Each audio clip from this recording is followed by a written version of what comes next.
Assalaamu calaykum waraxmatullaahi wabarakaatu. Kulanti wacan oo wanaagsan daawadayaal. Waa saaxiibkeen Cabdiraxmaan Buudha.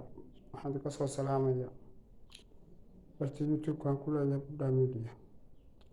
Sidoo kale waxaan ka soo la hadlayaa barta aan Facebook-ka ku leenahay ee Buudha Media. Fadlan walaal haddaad nagu cusub tahay subscribe saar channelka YouTube-ka. Qaybta Facebook-kana follow soo dheh sidoo share kale muuqaalka. Si dad badan u gaaro waad ku mahadsan tahay soo noola socoto.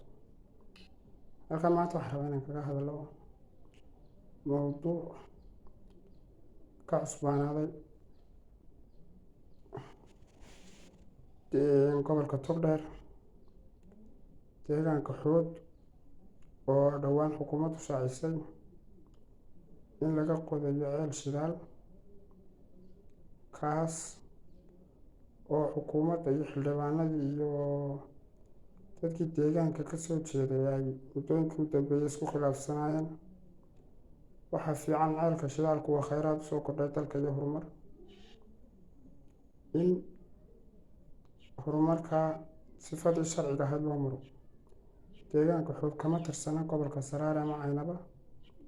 Wuxuu ka tirsan yahay degmada Qoryaale ee gobolka Togdheer. Cidda degtana waa la yaqaanaa. Xukuumaddu inay iska rido maaha. Ceelka shidaalkana cid soo taagi kartaa ma jirto. Laakiin deegaanku meeshuu yahay waa in lagu xisaabiyaa. Budgetkiisana uu ku helaa.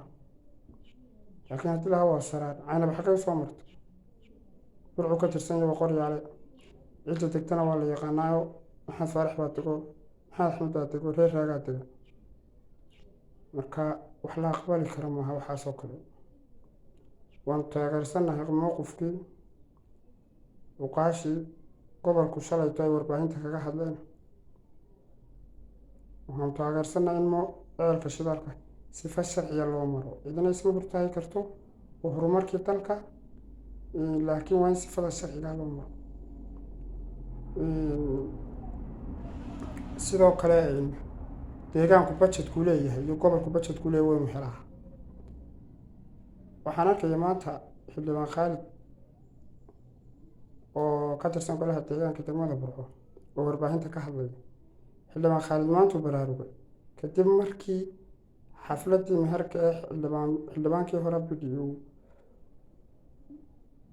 meherkiis gabadha ku mehersanayay uu ka cambaareeyay maayirkii hore Maxamed Muraad